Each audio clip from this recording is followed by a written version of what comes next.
How's it going, guys? Today I have two public service announcements for you. Just two things that have come up today. Number one, make sure you are taking your bow to a reputable bow shop.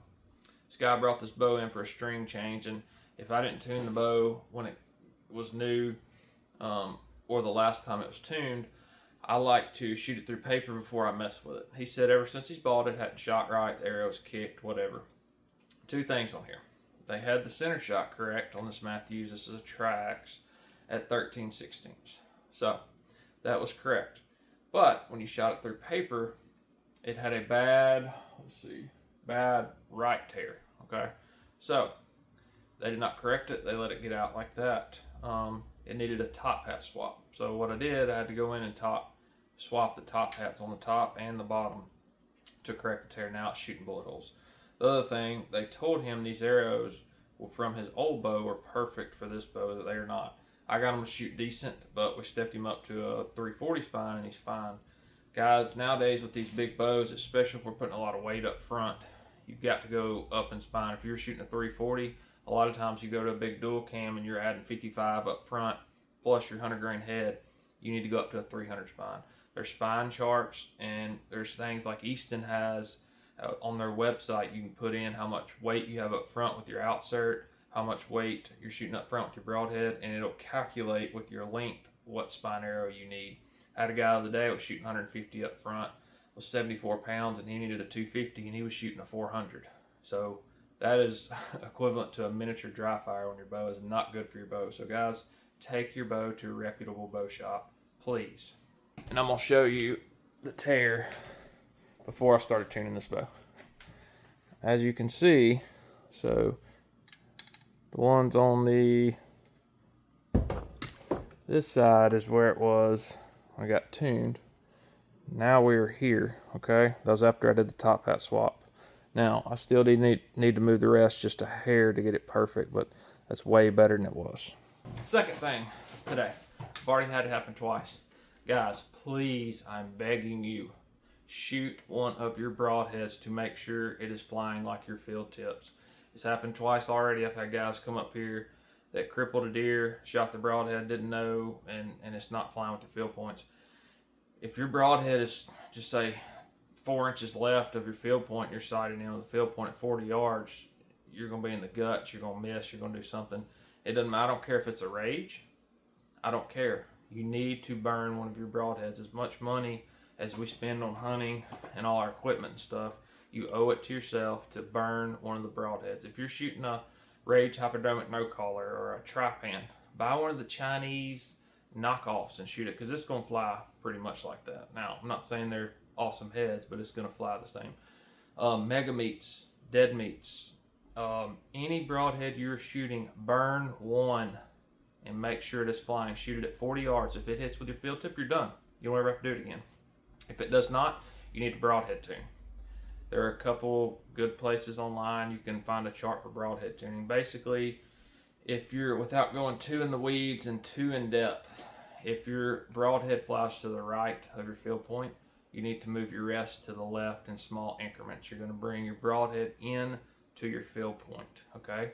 What that's going to do is going to change your sight. So we're trying to get our broadhead into our field point. Once we get our broadhead and our field point flying the exact same spot, then we can go back and move our sight over, okay? If you don't have a lot of up and down adjustment, or if it's not high, your broadhead's high, then you shouldn't have to move your sight up and down. So say you move your rest 1/16 of an inch, or say a 32nd to the left, then you should just be able to move your sight at 40 yards and all your data still should be set. Now, you start getting into your broadhead being 6 inches high and 6 inches right, then you need to take it to a bow shop. But you can control little adjustments with your rest. So you can move your rest over just a little bit. Don't take much, guys. And then you're going to shoot a group of your field points. Shoot that one broadhead at 40 yards. If it's dead on, you're done. Adjust your sight for your field points. You never have to shoot your broadhead again. You're done. But I cannot tell you how crucial it is. Shoot one of your broadheads into a target. If you don't have a target you shoot a broadhead into, find a buddy that does. Go shoot it one time at 40. You may be fine. But again, I don't care what broadhead it is. Rage, hypodermic, speed, G5 mega meat. You need to burn one of them and make sure you owe it to yourself to not have a mishap when that big deer finally comes in. So, 2 things came up today that just came on my mind. Hope it helps y'all out. Alright guys, one more thing to add. A lot of people are gonna say, well, my package of broadheads came with a practice head. That's great, okay? I've seen it to where they fly the same. I've also seen it to where that practice head does not. That practice head right there does not have wings off the side of it like your blades do. So even those, you need to burn a broadhead and make sure it flies correctly. That happens every year too. Somebody gets this, says, oh, my practice head that came with it is dead on. Doesn't necessarily mean you're good. All right. Another thing, the guys that come in here and they say they cannot shoot the bow. I had a guy the day I finished his bow, he said there's no way I can test my broadheads before I go on my hunt. What's the best chance I have of it flying like my field points? Anything like the Rage hypodermic. I personally like the Speed broadheads. They are $100 for 3, but this is the original owner of Rage broadheads, inventor.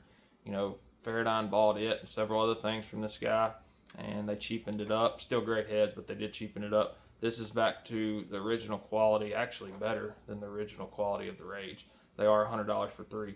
Now these, you could technically buy a hypodermic and shoot one of those where you're not burning up a $100 head, pack of heads, but these are probably gonna be your best chance of flying good. Fixed heads, I would say just don't even try a fixed head, but the best luck I have had personally with customers going on elk hunts and different things of flying the most like a field point if your bow is paper tuned is the G5 Montec. So they're out there, you should not have to do a lot of adjustments with your rest, but any of those other ones, those big cutting heads, slick tricks, most of those you're gonna have to do some adjustments. You cannot take them out of the package and go hunt with them and think they're gonna fly like your field point. So that's my public service announcement for today. Please, please burn one of your broadheads. You will thank me later.